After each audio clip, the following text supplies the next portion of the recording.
know, Okay. it clamps on to my table because I have a lot of things makeshift here because I'm in a small apartment, but it lights my easel. I can adjust it if I need to. And you want to be able to adjust it, but daylight spectrum, I think, is what you really want to go for. And OTT is a good company. My easel lamp that I just showed you, I think it's called like the Daylight Company, something like that. They're still in business because I keep having anxiety over when I have to replace the bulb, which again, I'm really shocked I haven't had to. But daylight spectrum is good. And I don't find that it fatigues my eyes because fluorescent lamps have that flicker. This does not.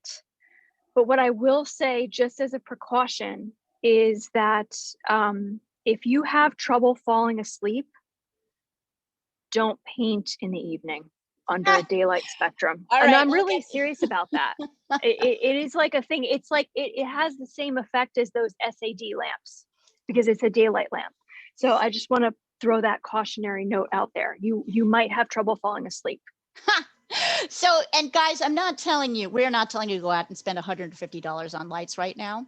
Just be aware that as you start to set up your studio, you're going to be thinking about things like, and your studio might be like Jessica, a corner of her kitchen, right? It's no, not it's my your living room / bedroom. Your living room / bedroom. Office. Right. So office. It doesn't have to be fancy, right? It doesn't have to be big, but ultimately, yes, there's going to be lighting, as you can see. Like, we're always kind of playing around with the lighting, and lighting is also kind of there's a lot of different factors involved. But it does help to have light. It does help to have daylight spectrum light. Yeah. It will make like good light on your easel, because I didn't for a while and it was really hindering me.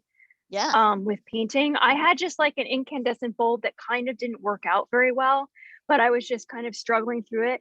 If you are having trouble painting and you're not enjoying the process and you're having trouble seeing, get a lamp for your easel. It will 1000% just revolutionize your painting experience, and you will know what your painting looks like under good light conditions. And that is very important, as Leah can tell you, because she needs to be able to see what her colors look like on the easel, that they will look like hanging in space in like a lighted exhibition space. Yes, it's important. I'll shut up now. Yeah, Shed is changing all. It's all right, Gearhead. We love it. Jessica has done a lot of research, you guys. She is always a resource to talk to about any of this stuff because she knows a lot. A geek. I like a stupid She's an art geek, right? Right. So, we're talked about lighting. We have talked about the ideal surfaces for painting on. I have this palette paper here. So this is wasteful, and I will just upfront say, I know it's wasteful, but you could have a palette of wood or glass and clean it up every time. But I prefer this palette paper. It is not wasteful. I have strong opinions about not cleaning palettes. All right. Paint if I have to. You are not wasteful. We do not, as painters, really need to worry about that because we are not industrial waste contributors. Yes. Don't worry about it. You're fine. But this is something that I really like. So this palette paper, and I particularly like this brand, but some are white. Some will be white on the front. These are gray. I like the Jack Richardson because I like the gray. It showcases the mix as well. Best ever. So I like having this. I like having these guys next to each other, right? And then if you can see, I'm going to pull this down for a second and really focus on you can see here is my, I forgot to put this down. Here is my brushes and my water. And then here Yeah, you can already tell the light is changing. I'm going to have to shift things around. And here is like, I use a paper towel, but you could also use like an old t-shirt or something as rag to, very important to kind of modulate the amount of water that you have on your brush, which is going to change. Any of you who've taken a painting lesson with me already will know that at some points I'm like, you're going to want a lot of water on your brush, and at other points you're going to want less water on your brush. We'll go over those things in a minute, but it's helpful to have this here. Have your water within reach. And then the most important thing of all is that most of your work in this class is going to be done with a big brush. When I say a big brush, I mean, here, hold on. It's better to see this up here. When I say a big brush, I mean, this is basically almost a full inch across, this brush. A craft brush can work. This is a good brush. This is a full inch, right? What is not a good brush to do most of your work on is this. And this is what beginners want to use, because you think you have more control with this. But what you're going to learn is that in terms of kind of getting the job done, this is a very specific tool for only specific purposes. So I want to make sure that when you start to stock up on painting, you get a brush that's that big. And just to show you here, where's my little ruler here? Can I ask, Leah, because my art store, it was not straight across, so mine is like. Is it kind of rounded? Kind of rounded. Do I chop it or do I leave it? No, use it. That will also, that's either a bright or there's a couple of other types of brushes with rounded edges. I love the flat. For me, I do a lot of work on the flat. So you might want a flat. You might want to order a flat. There is smaller flats. Nah, you want a bigger flat. You do ultimately want to have a big flat. Partly because that's what I'm working with. Angled. What? Angled. Those things all have their uses, but you will see that they each have very specific mark making. So of course, use what you have, but you will see that the angled one is better for kind of sharper lines, although a good flat brush can do almost everything you want. A rounded brush will sometimes leave little marks on the paper or on the canvas that you don't want there. So that sometimes is like something we're trying to avoid. But I would say this year, you want to get at least one of these. And most of our work will be done with these. I know it's going to feel like you don't have a lot of control, but the way I'm teaching you to think about painting, you're going to appreciate this. And actually, people who have taken my class who know a lot about painting say that this is the revolution for them. This is it, just to paint with a big brush. If I do everything with a big brush, it makes you looser. It forces you to think about bigger, dark, and light shapes before you get into detail. Leah, why is my brush already like having a little party out to the side? Like, because you're using it hard, and it's probably not the best, not a 20, it's not a super expensive brush, but you'll be able to use that little party off to the side. There's points where that's going to be really helpful. I wasn't sure. Or trim it off with nail scissors. Yeah, you can give your brushes haircuts with nail scissors. You can, but also like being like when I was cleaning it, if I should be like more aware or something. You're going to go through a lot of brushes. That's the way I like to look at it. And you're going to find some brushes that you love and you just keep going back to over and over again, and other brushes that you're like, oh my God. Okay. So that's okay. Those are all okay. But it's good to have. What's that? How long does a brush last? It just depends from time to time. It depends on how well you take care of it. It depends on how good a brush it is.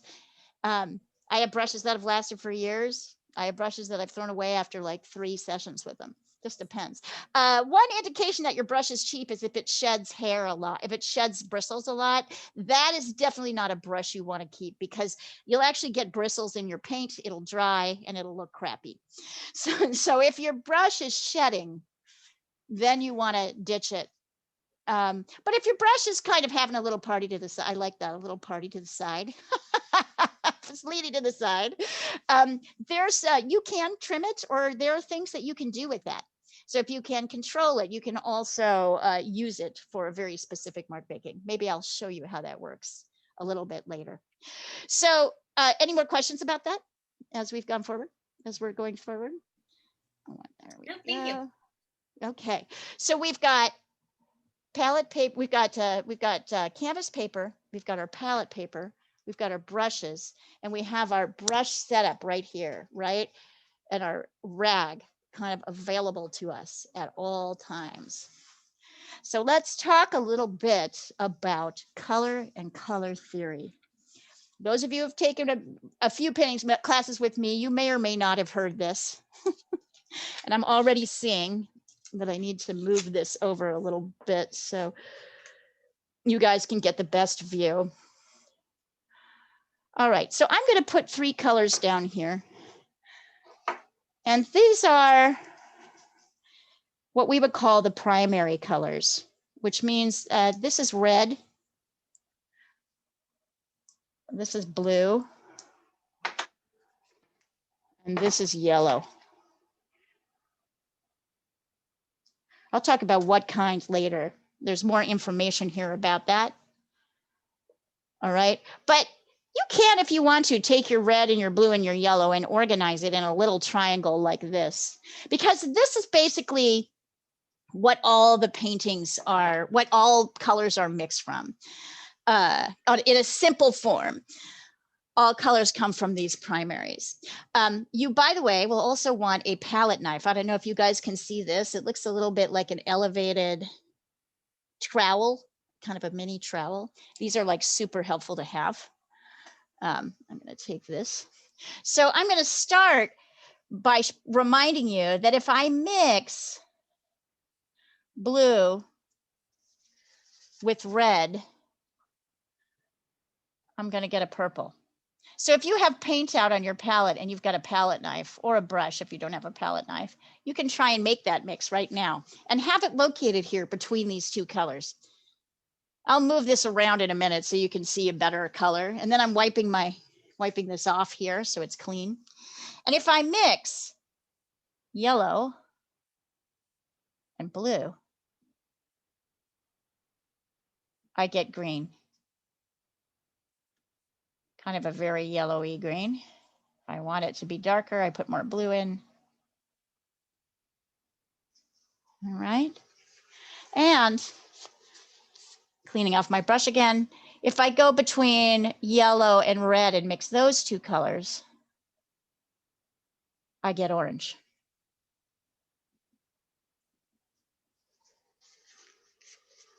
So these are the primaries, and the secondary or the tertiary colors. And they're important to see in relation to each other in this particular circle, believe it or not.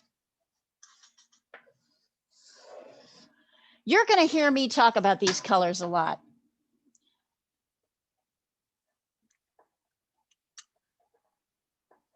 Oi, my markers are running out on me. Let's try you, guy. Here we go. There we go. So there's red, purple, blue, green, yellow, and orange. We will be returning to these colors over and over again. They have very strong relationship to each other. And you can see here that blue and orange are next to each other, are kind of across the way from each other on the color wheel. I'm going to write that down. Blue and orange. You're going to also see that yellow and purple are across from each other, and green and red are across from each other. So if you remember nothing else about colors, I will rewrite this so you can see it more clearly. Yellow and purple, green and red. Memorize these color pairings. These are complementary color pairs. And we will refer to them over and over again because when you put them next to each other, they pop each other forward off the page as if it's coming towards you. And if you mix them together, they create a neutralized kind of muddy shadow of the other. So just as an example, let's see. I'll show you here. Okay. I'm going to talk more about brushwork in a minute, but I will grab my big brush here. I've just pulled it out of the water, and I want my paint to be fairly solid. So I'm actually squeezing it so that it's damp but not dripping. And I will take, let's see. Here's orange. Can I ask, Leah, if you don't have a palette brush and you're using a paintbrush to combine them, is the paintbrush wet or not wet? The paintbrush should be wet, and you should be cleaning it off completely. Okay, so like between, wet. Yeah, wet and well, yeah. I mean, it just depends on what it'll be the same. We'll talk about this in applying color depending on what your goal is with the mark making. So it'll depend, but you do want it to be wet, and you want to dip it in between. Mm-hmm. Let's see. And then here is a purple and blue. Let's do this. So if I put these next to each other, you will see, bam, they come forward. See that? See how bright they are? See how vibrant they are? So this is why, so red and green, I think, is an easy one to remember because it's Christmassy colors. Blue and orange, purple and yellow was my high school colors, and blue and orange are a lot of people. So a lot of sports teams will use these colors.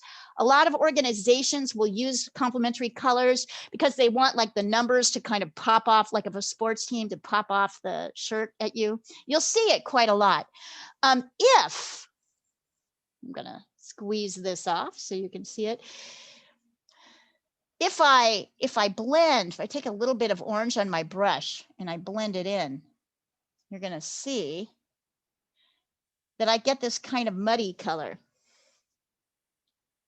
which does the opposite of popping. Kind of pushes back. Let's see, let me move this up. Hold on. As the light changes, things change. Oops. Here, we'll do this. Can you guys see that? See how muddy and kind of neutral that color looks in the middle. All of a sudden, we've lost that popping sensation. We have a feeling of kind of falling back. So all paintings need some neutral areas, some kind of neutrally gray areas and poppy colors to create this illusion of coming this way and that way. So if you are painting an orange, for the shadow part of the orange, you aren't going to be mixing black. For the shadow part of the orange, you're going to be mixing in a little bit of blue with your orange. If you're painting a lemon, for the shadow part of your lemon, you're going to be mixing a little bit of the complement purple in with your lemon color to create a lemon toned shadow color. So it's really important, and don't worry, I will continue to remind you about these as we go along. Has anybody done the mixing, and has anybody noticed anything about the mixing? About the colors that you've picked, or are you finding like you're not liking the mixes, or are you liking them a lot? What are you finding as you're doing this process? Anybody? Do it for a second.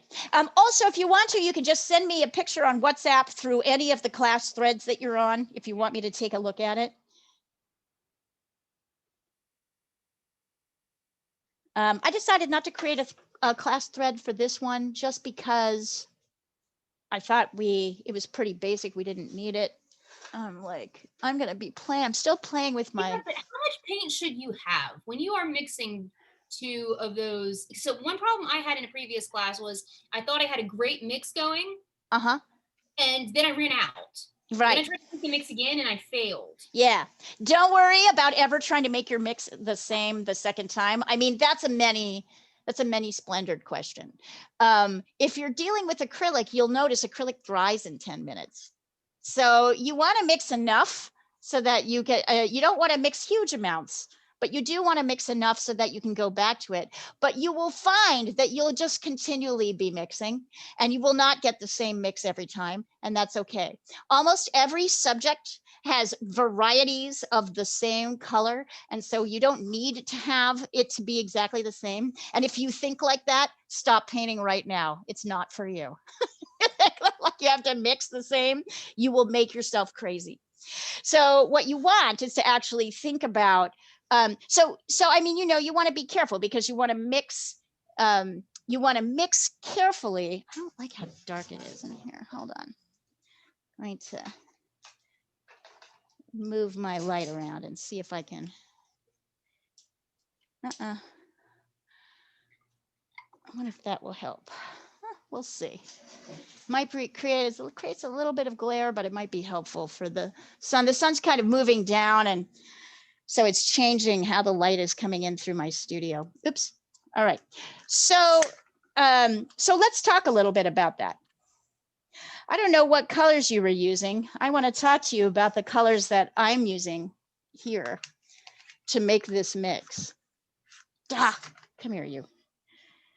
Sorry, my thing is very sensitive. It doesn't like to have buttons pushed. It turns off. There we go. So this particular color is not just a red. It's got a specific name. This is a quin red. Whoops. This is a quinacridone red. And it's cool. It's a cool red. This blue is ultramarine blue, and it's a warm color. This yellow is cadmium yellow, and it's warm. Is anybody using a different red or a different blue or a different yellow? I'm just using primary. It's like, that's how it's labeled: primary red, primary blue, primary yellow. Yeah, I bet you're noticing that your colors are kind of dull, aren't you? Yeah, a little bit. Yep. Yep. Also, when I mixed blue and orange, it kind of made a green instead of like a brown. Right. Yes. So those colors, those primary reds, those primary blues, those kids, you know, kind of kids painting sets or beginning painting sets, they have a lot less paint in them and a lot more white and pigments like that sort of flatten and make those colors like less, they're just less dark. So it's better. I have a list of colors I really like and I use often. Here it is. I wrote it down for the last class, so I'll put it up here so you guys can see it.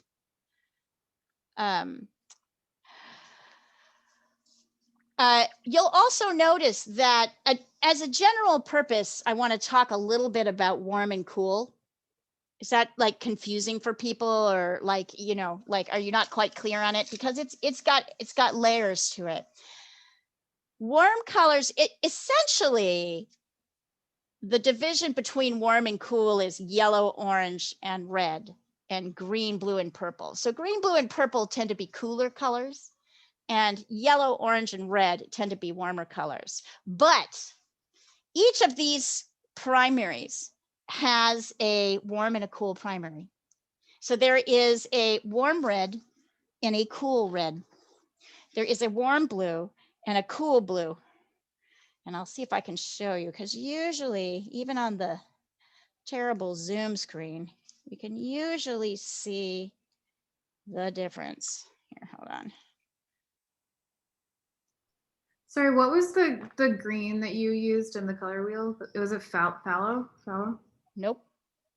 I didn't mention that at all. Hold on. Okay, there's no green in the color wheel. I mixed it from the yellow. Oh, yeah. Sorry. Long day. Yeah. Long day. So I don't know if you guys can see this. It is not as easy to see.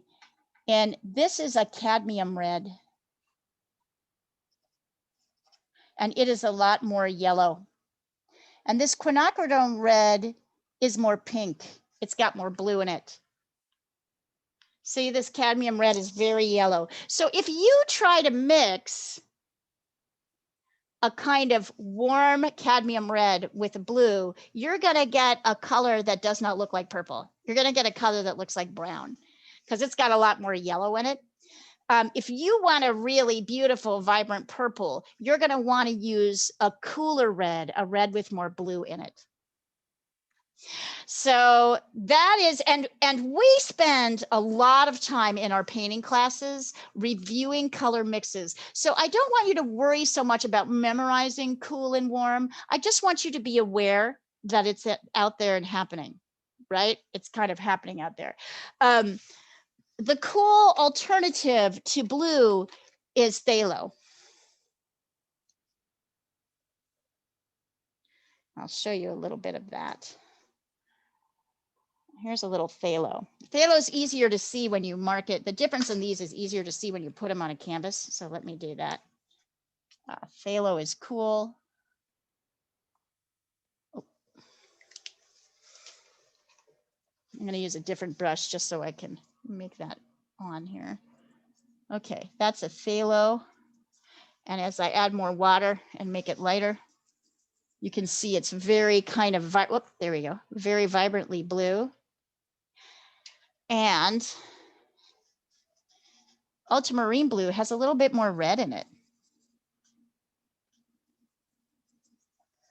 See that? You can even see it, even on this screen where it's not so easy to see the difference. Can you see the difference between these two? And more importantly, if you have them, take a look at them. So this is a warm blue, ultramarine. I'll send you a picture of this, you guys, over all the threads so that you can see the list of colors. So you will notice that if you mix, let's see, a green, this has ultramarine. If you mix a green from yellow and ultramarine blue, you're going to get something that looks kind of brownish. And if you mix a green with phthalo, you're going to get something that looks much more green, sort of bluey green. Here, let's see, a little bit more blue in there.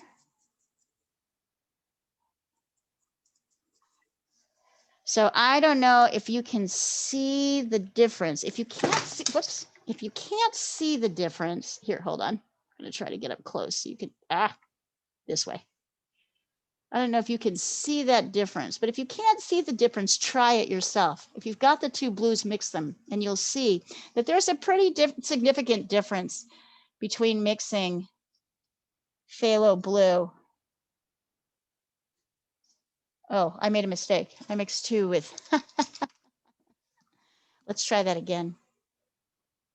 Yellow and phthalo blue, which is up here. There we go. Yeah. So notice that as you're mixing, depending on whether you're using a warm or blue color, it's going to have a different feeling. It's going to have a different, it's going to have a different set of characteristics. It's going to look different. And I don't, like I said, I don't feel like you have to memorize that so much. We're going to be spending a lot of time practicing it and going over it. But know that that's one of the characteristics that we're thinking about when we're looking at colors. We're trying to evaluate, do we need this to be a cool color or a warm color? So any questions about that? What do you think? Does that make sense? I mean, seems kind of logical considering. Yeah, probably you're like, if you've never painted before, you're like, I don't even know how this has to do with anything. All right, so let me pull this up so you can look at painting. And I want you to take a look both at my desk. So you can see here, I'm pulling my brush out of the water. I'm going to show you the two different kinds of marks that you can make with paint. Well, actually, there's a couple of different marks you can make. So the first one, I want you to actually put a lot of paint on your canvas. So to do that, once I take this out of the water, I take my rag and squeeze it a little bit so that there's extra water is out of the, I have extra water out of the, off the brush. So it's not really dripping. So when I go and I ask you to load the brush, this is what that means. It means there's a lot of color. I am like completely unhappy with this color. Give me 1 second, you guys. I want to try and reset. Yeah, that's a little bit better. It's a constant frustration, the trying to find the right color combination. That's a little bit better. Can you see that? So this is like, got a lot of paint on it. I'm holding it straight up. There's no water dripping down. And when I apply it like this, here, and let me go right in here so you can really see it. When I apply it, you can see it's fairly thick. Right? So if you want a thick layer of paint, you're going to want your brush to be damp, but not super wet. However, sometimes I'm going to ask you to create a lighter color and a more watery layer. So in that particular case, I've got my brush here. So now I've got, here's the brush with the paint on it. If you look over at the bigger picture, you can see I'm about to dip it in the water. And I'm swirling it around a little bit. I'm actually kind of tapping off some of the extra paint so that I have something that's a little bit, if you look at it, it's a little bit drippier. And if you can see that, this is a kind of a watery layer, too much paint on that front side. So I'm going back in and tapping this out again. And notice, so go ahead and try this. So notice, this creates a kind of lighter color and a little bit more waterier. See the difference? Same color,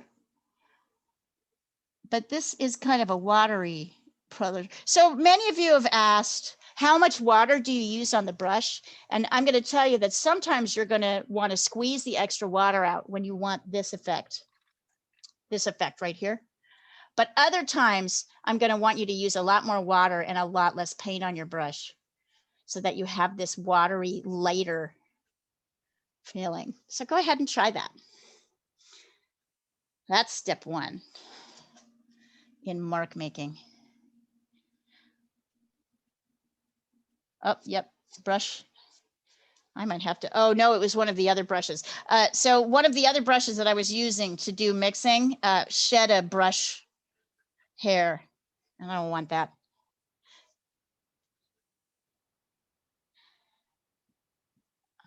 All right, and once you've done that, let's go back to applying thick paint. So now I'm squeezing my brush. I'm going to take a light color. Let's say I'm going to take, I'll take this cadmium red.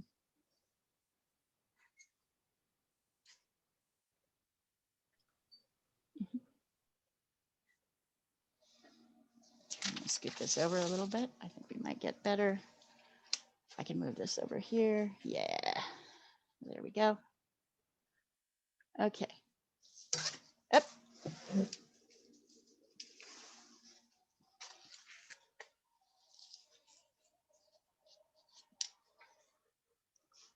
So with a few strokes,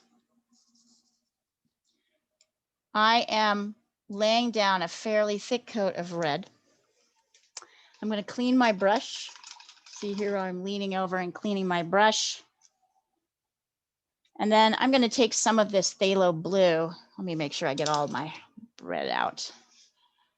And I'm going to load my brush up with a darker color like this, phthalo blue.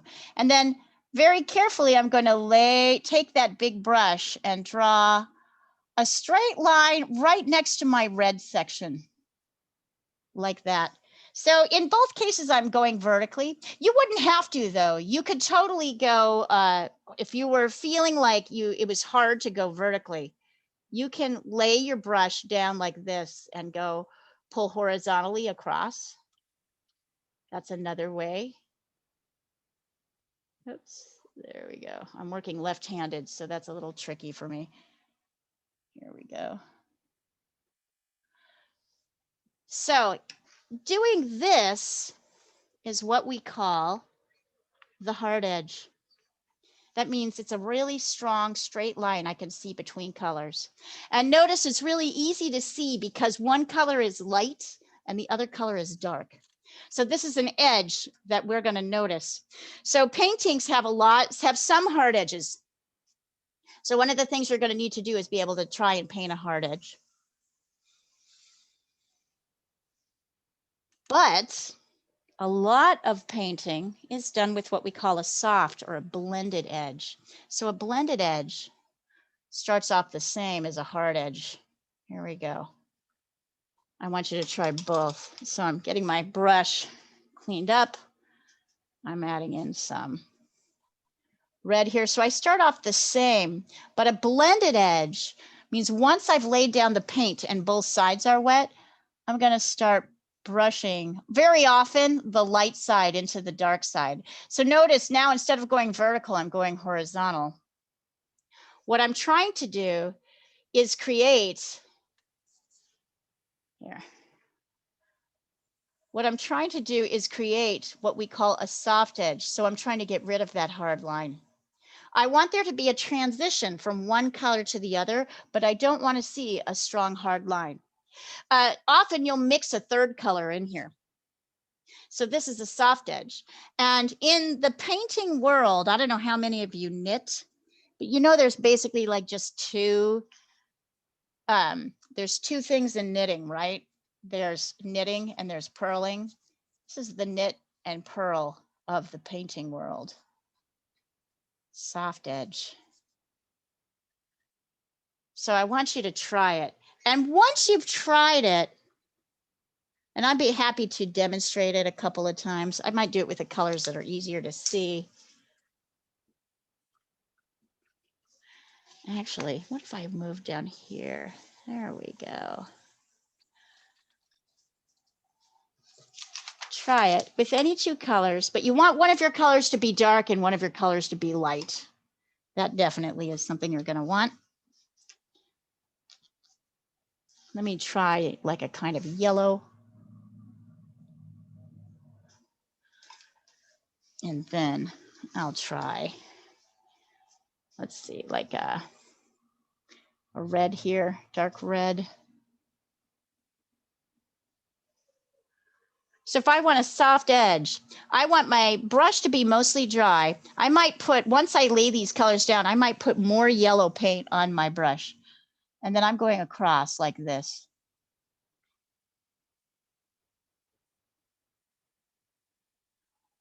And I'm tapping. I don't know if you can see me leaning here. I'm kind of leaning my brush to get rid of that hard line, so that there's a transition, but it's not a hard line. And moving the line kind of over this way or over that way won't help. It'll create the same image, this feeling of a hard line, just to show you the difference once again. There's a hard line. Right, here's a hard edge. This is a hard edge. That's a soft edge. And if this is hard, don't worry. It's hard. Or let's put it this way, it's the practice. So go ahead and do this. Practice this for a little while. Send them over on whatever class thread that you're on. If you're not on any class thread, you can just find me on WhatsApp and send it over to me on WhatsApp. Let's see. Nice, Nina. Nice. I like your labeling. And I like this soft edge you've got going here, Nina. That's nice. Yep. Very good. Let's see. Okay, beautiful soft edges, Emma. Emma, beautiful. That's stunning. Look at the difference. Okay, so Ellie, this soft edge looks a lot like your hard edge. Hers are great. Mine are bad. They're not bad. They're not bad. It's just hard. Do you see how you've just kind of moved it over? Yeah. So what you want to do is tap on top. This is okay. It's a touch. It's a touch thing. What you want to do is tap, more like tap. Can you see how I'm kind of going this way and that way and tapping and then tapping on top? Yes. so that I'm kind of try tapping more. It's kind of a light touch that we're doing. And it's okay. It's like super hard. And with certain colors, it's like super hard.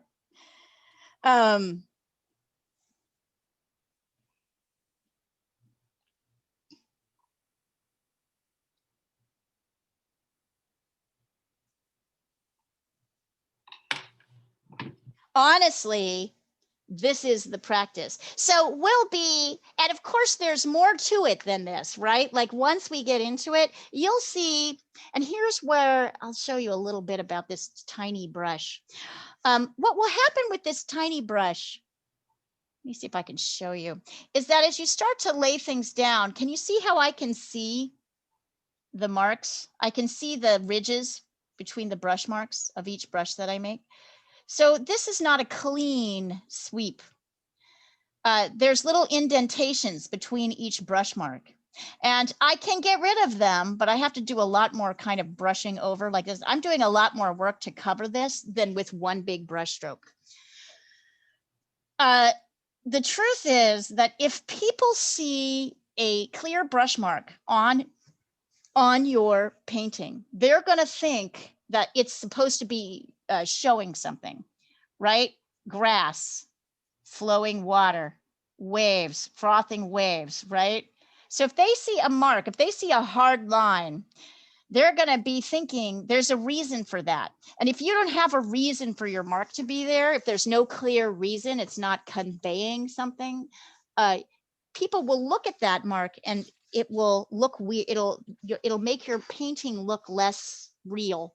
It'll make people do what they call bumping. You know, when you've written a story and the transitions aren't clear and people bump.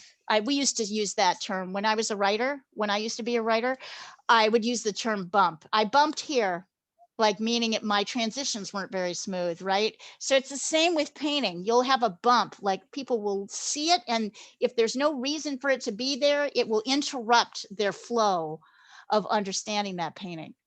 So we want to be careful about the marks that we make. And this guy, although you can, you feel like you don't have to work as large an area, you can kind of work out, you'll see that even though this feels more clumsy, it's going to cover more cleanly. It's going to get you focused on bigger areas. And after a while, you will not even understand why you would want to use. I mean, there's definitely reasons to use this. There are definitely reasons to use it, but they're towards the end of the painting and not at the beginning.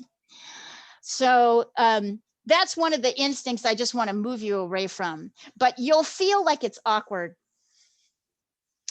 I had an interesting, does anybody have questions about this as we're going forward and practice? Anybody enjoying this? It's kind of like relaxing, isn't it? Ellie's like, I was going to say something and now I'm not. Your like paper looks like a painting in itself. Like I would put that on my wall. This one right here? No, Tashween's. Oh yes, it's beautiful. Let's send it over, Tashween. Let's see. Send it over. Like really nice. Send it over one of the threads. I think you're on the East Coast thread. Just send it over. Let's see it. So does this answer some of your questions about, you guys' questions about basic paint application? Now is the time to ask every question of things. And if you've taken a couple classes and you felt yourself struggling, if you can remember what the things are that were tough for you. So this idea of mixing, right? Don't worry about trying to mix the same thing every time. Know that, like, I like to say, like, you mix and then you put it down and then you mix again and you don't get quite the same thing. So you just sprinkle a little bit all over, then it looks like it's supposed to be there. Send pictures over. Let's see.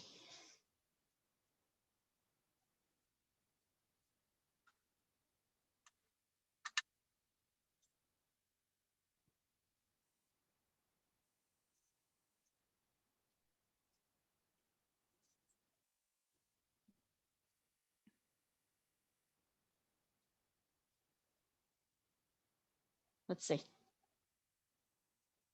Oh yeah, it's beautiful. Yeah, beautiful transition. I like particularly this soft edge right here. Here, wait, let's see. It is pretty. I mean, listen, this is like what Rothko did. All Rothko did was like kind of soft transitions. Now you probably appreciate him a little bit more, right? It's not as easy as it looks to get this soft transition between colors. Very nice. Tajmin, I really like the bottom right, the red to yellow is a very nice soft edge. If your painting has dried, try putting another color over the top of it. See what happens. Anything. I don't know.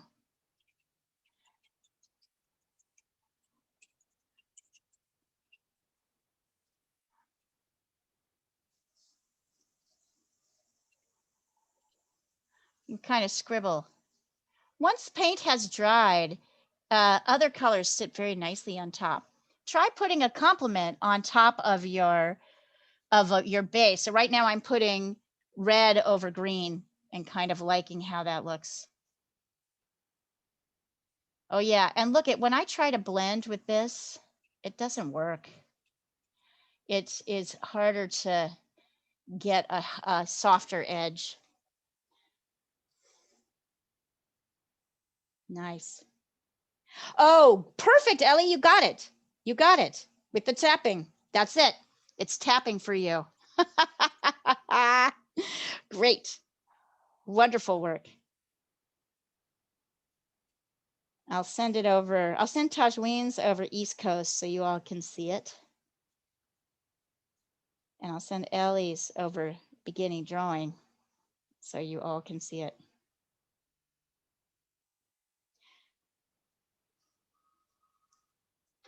So we're going to spend another 6 weeks on acrylic painting. And then we're going to move to oil, not oil paint, sorry. We're going to move to watercolor for 2 months. So I am going to get you guys a new, I'm going to try and keep it as cheap as possible because I know you just loaded up. And I may keep one class, a painting class all year long. So I may keep one painting class going all year long, acrylic painting.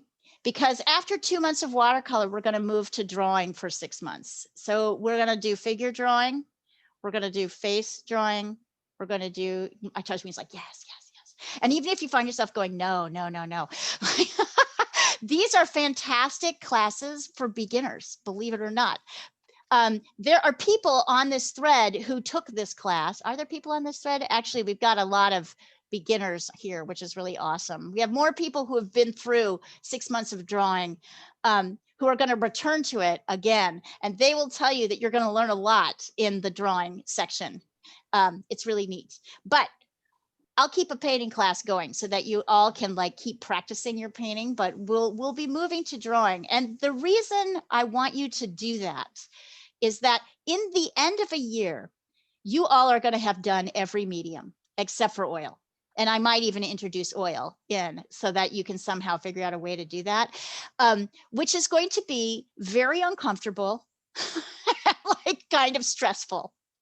Okay, so I'm just going to put that up front out here. But what's really amazing about it is that at the end of the year, you're going to go forward very quickly, much more quickly than if you were just working in one medium all the time, doing the same thing. So I want to really encourage you to have that, to allow that feeling to happen. Touch me, you're smiling. Is this what you want? I wanted to ask you, have you ever done architecture drawing? I do. That's my main gig. I mean, not architecture drawing specifically, but I do cityscapes. So I don't know if you can see that one behind me. I do buildings, and that's my thing. That's my main jam. Oh, cool. So yes, we will do some of that. Marker stuff too. Yeah. Yes. Marker is great because it's a great way to kind of get studies down. And yeah, and we'll talk about all of that because that involves perspective, right? Like getting cities and buildings and roads to go back. I'm obsessed with car street lights and street lamps, and I could paint those all day long.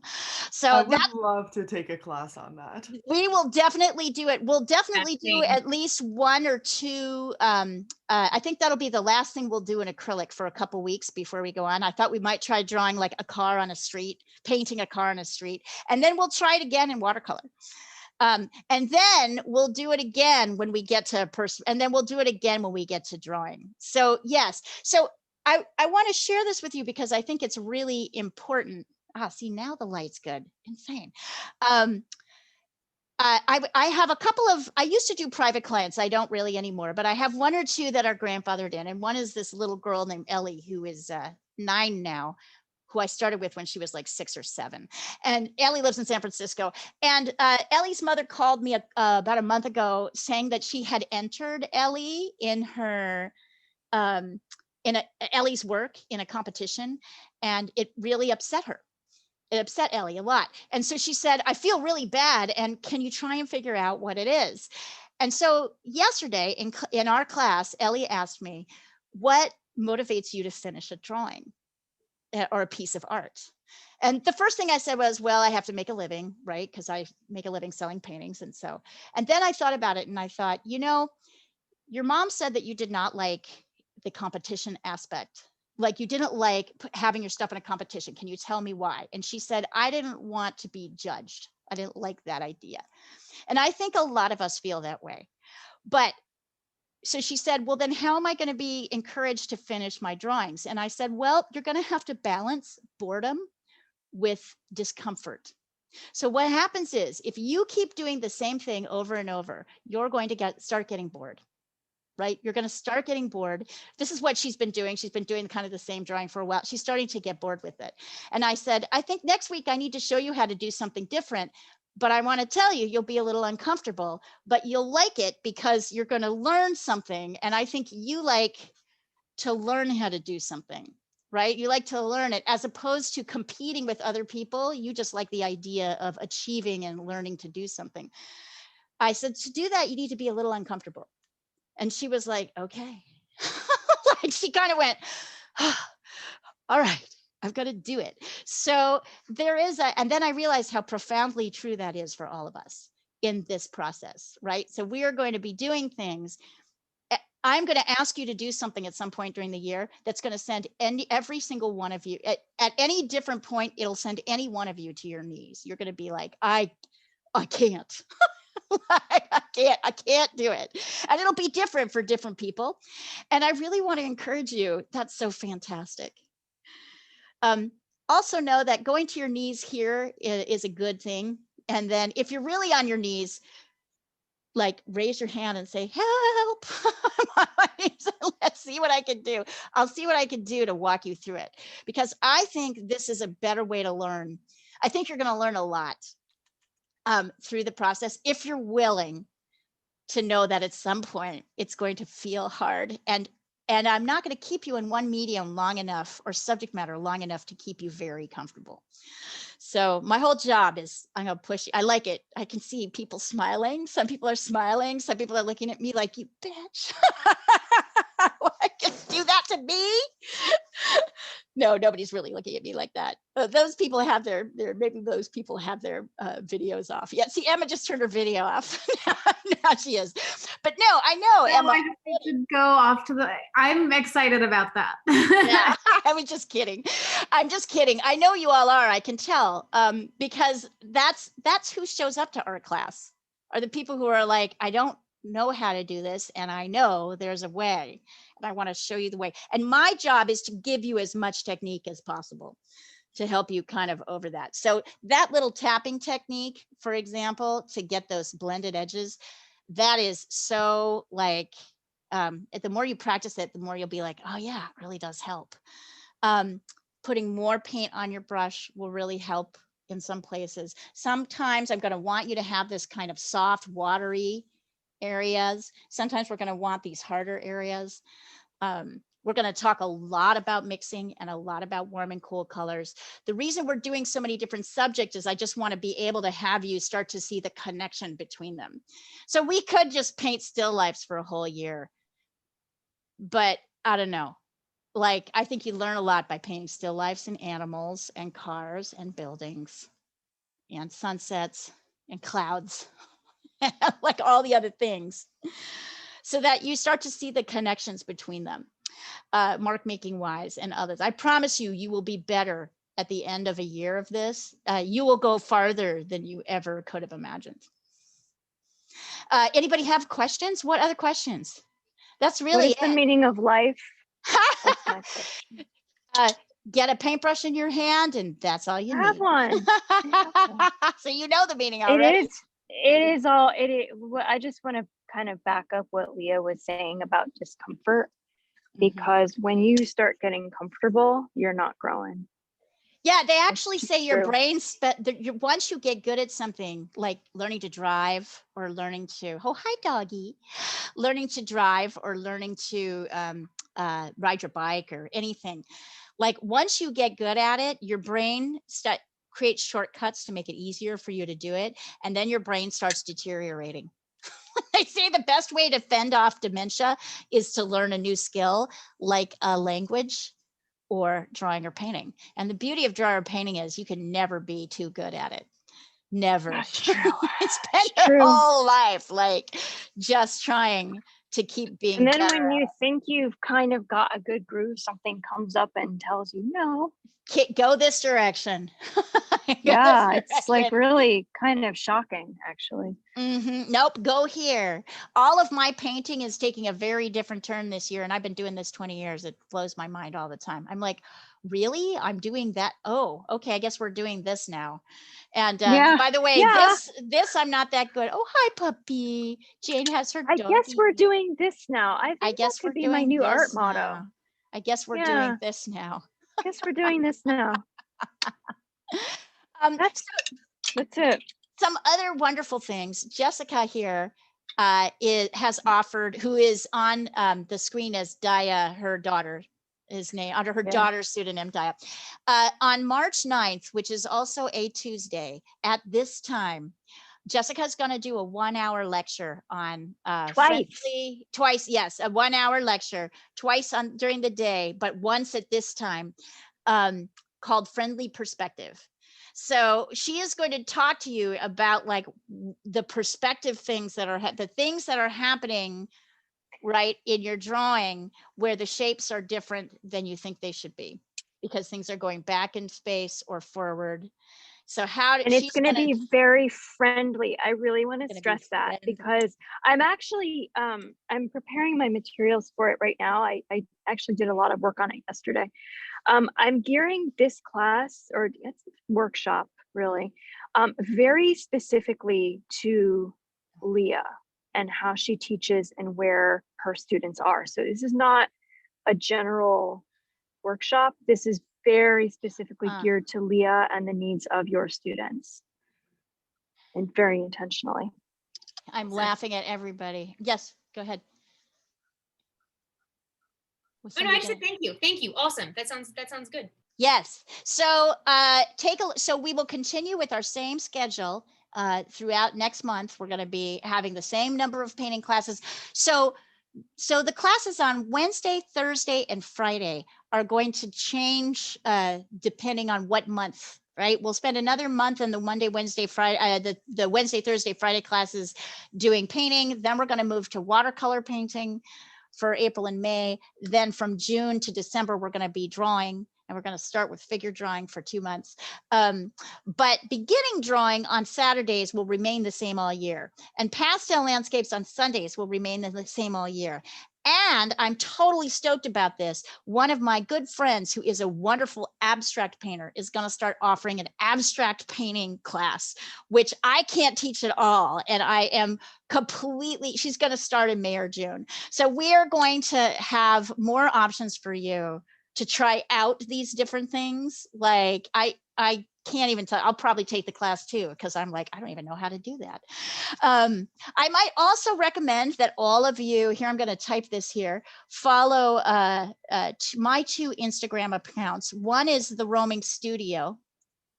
That is the name of my company, and you might be listed on there, and that's why I want you to follow it. The other is me, because Because she's awesome and she posts cool stuff. You'll see all the artwork that I'm doing during the week. Again, she's awesome and she posts cool You're so stuff. sweet. You're so sweet. I know. And follow Jessica Pryor Art while we're at it. See, I even have yours memorized. Thanks. Jessica Well, Pryor it's not Art. that hard. And if you follow me, I will follow you back.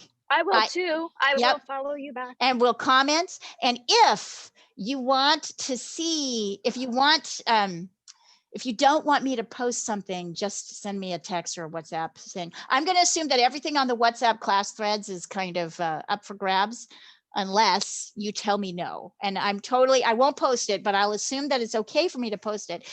I posted Amber's piece cup last week and also Emma's, I think. Because I thought you guys did a great job and I wanted to show people student work. So I'm always kind of trying to show people the work. I hated my It's good for you. It's good. It's good for promotion. You did better than you think. You hated it because like all of a sudden your expectation of what you should be doing. Yeah, I went up. I couldn't get the like round. It just didn't look round. It looked... Yeah. It's a shape thing. It's a shape thing. Remember, I did 3 coffee cup painting lessons last week, and they're all on the YouTube group. And each coffee cup was different.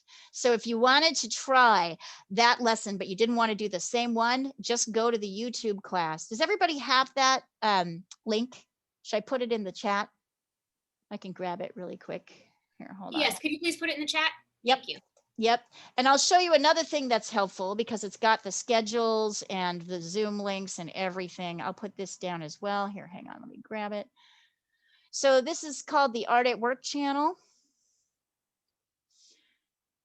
I think everybody here. Wait. Where are you? Here you are. So here's the YouTube link to the Art at Work channel. Every class that I teach goes up here. Well, the beginning drawing class last week didn't because something happened and I lost it. But these two, so there was a similar beginning painting class this morning, beginning class basics for the European crowd. So both of those will be up on the YouTube. That one's up already. This one will go up. It takes about an hour to convert. And then I'll get it up. So all of those classes are there. If you've got the threads to the classes, even if you aren't in the class, you can join the WhatsApp thread. Here's the most important one. I'm going to send this to you right now, and then I'm going to open it for you because this has everything. So this www.theroamingstudio.com/art-at-work is really key. Let me show that to you here. I will call it up because it has it has the schedule. And the thing about it is, I will show you it here. You need here, hold on, share. You need a password. The password is the same as our password for our Zoom link. Art, come here, you. Art is fun. So all you need to do is type in this password and it has our schedule for February and all the times that things start. It's got the Zoom link for all of the different classes. It also has the WhatsApp chat thread here, so you can join it before class. Here's a list on the supply list and the schedule. It also has the YouTube channel link right here. So everything is here. By the way, just to warn you guys, it'll be next week's schedule is going to be broken up into 2 pieces. And that is because the US has daylight savings time on March 14th. And the UK does not, and Europe does not have it until March 28th. And India doesn't use it at all. So, and neither does Arizona. And neither does Arizona. So, oh my God, if we had somebody from Arizona, that would be crazy. No, so one of the things I wanted to emphasize to you, and here I'm going to remove these spotlights so I can just see you all. I'm going to look at you in gallery view so I can see everybody. And so one of the things about that is that it's going to, so anyway, class schedules are going to be going up and down. I'm going to try and get out new ones, but just know that from March 1st to the 13th, there's one. From the 14th. It may or may not change your time zone, but who the hell knows? I don't know, like from different places. I'm going to try and keep them at kind of a stable time, but things will flux differently depending on if you're in Europe or the US or blah. So there'll be several schedules going out. Don't be confused by that. How did it go today? Did you like it? Did you learn anything? This is really helpful. Thank you. I'm glad you guys suggested this. This was Eva's suggestion, and I thought it was a really good one. So we will do something similar a couple of weeks before we go to watercolor painting. I will do one because watercolor is different than acrylic. And I will definitely go through a basics class as well. So we can look at the materials, see all the different things, kind of play around with it before we have to do something with it. I think. Awesome. That'll be great. Thank you. Yeah. That'll be amazing. Question for you. What's the best way to clean our brushes? Great question. Acrylic and watercolor brushes, I use, believe it or not, just water and a degreasing dishwashing soap. Okay. Like Dawn dishwashing soap. You want to do it right after class because you don't want the stuff to dry on your thing. And just run it over kind of like tepid warm water. And you can use regular soap. You can also buy special soaps that people will sell you, but I very often just use Dawn dishwashing liquid. I use that for my oils as well. And degreasing dishwashing soap is great for cleaning oil brushes. So, so I just use it for everything. Yes, and then let them sort of dry standing up, with the brushes up in a cup. So that they're ready for the next time. That's perfect. Yeah. All right, you guys. And always good to have like your stuff. You might be working at like a kitchen table, which I totally applaud. I think that's great. You might be, but if you have a place in your area that you can kind of set up so that all your stuff is there and it's up, and maybe even you can be looking at it when you're not working on it. So sometimes a lot of these classes, the classes are 2 hours, right? So sometimes you have time to finish and sometimes you don't. But if you can kind of look at your painting, like as you're going about your day, you might kind of feel like, I think I need to work on, like Emma, you were saying, I think I need to get this, I need to work on the shape of this cup a little bit more. You can just kind of walk by looking at it a few times, and then usually, you go back to it fresh, you'll have some new ideas about how to work on that. Sometimes you just get tired and you can't see it. You need a break. Like all relationships, you need time apart. You need time apart from your paints. Mm-hmm. Hey, Mira, I want to know how it went for you. I know this is you haven't taken any painting classes yet. No, I haven't. It was very interesting. Okay, helpful? Yep. Okay, great. I hope we're seeing you in painting. All right, you guys. Yes. Thank you, Have a great Leah. time. Take care. Thank you. We'll see you soon. Bye, everyone. Bye. Bye-bye.